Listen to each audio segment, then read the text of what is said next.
High আমার প্রিয় ছাত্রছাত্রী, আশা করি তোমরা সবাই খুব ভালো রয়েছো। তো এখন আমি আলোচনা করতে চলেছি তোমাদের সাথে। হ্যাঁ, তার আগে একটা বলি, তো আজকে তোমাদের পরীক্ষা ছিল। আশা করি তোমরা সবাই খুব ভালো পরীক্ষা দিয়েছো এবং তোমরা যেভাবে আমার ভিডিও দেখেছো, আমার পাশে ছিলে, তার জন্য তোমাদের অনেক অনেক আমার আন্তরিক ভালোবাসা। তো এখন আমি তোমাদের পরিবেশ বিদ্যা থেকে কিছু গুরুত্বপূর্ণ প্রশ্ন নিয়ে জাস্ট আমি কিছু আলোচনা করে দেবো, কারণ তোমরা উত্তর তো করেছো, কনফিউশন হবে না, জাস্ট দেখে নাও এই ধরনের প্রশ্নগুলো করেছো কিনা। ঠিক আছে? পরিবেশ শিক্ষার তাৎপর্য কি? খুবই গুরুত্বপূর্ণ প্রশ্ন।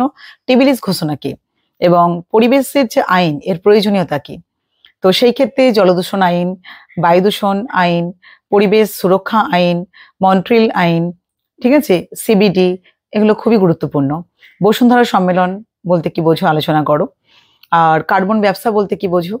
তারপরে তোমার পরিবেশের উপরে জনসংখ্যার যে প্রভাব, এছাড়া তোমার মানে চিপকো যে তোমার আন্দোলন, সাইলেন্ট ভ্যালি বা বিজনয়েজ, খুব ইম্পর্টেন্ট একটা প্রশ্ন।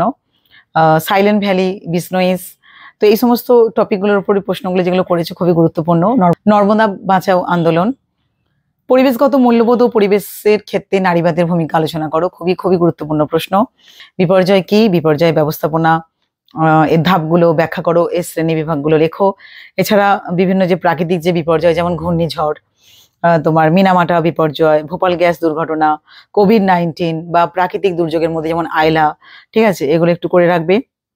এছাড়া পরিবেশ রক্ষায় এনজিওর কি ভূমিকা, পরিবেশ রক্ষায় যে সরকার প্রতিষ্ঠানের যে ভূমিকা, সেগুলো খুবই গুরুত্বপূর্ণ। এছাড়া পরিবেশ রক্ষায় তথ্য প্রযুক্তি বা গণমাধ্যমের কি ভূমিকা। তো এই ধরনের প্রশ্নগুলো তোমরা একটু গুরুত্ব দেবে, আশা করি তোমরা করেছো। তো এই টপিকের উপরে তোমরা একটু দেখে নেবে করেছো কিনা। তো আশা করি তোমাদের সকলের পরীক্ষা খুব ভালো হবে।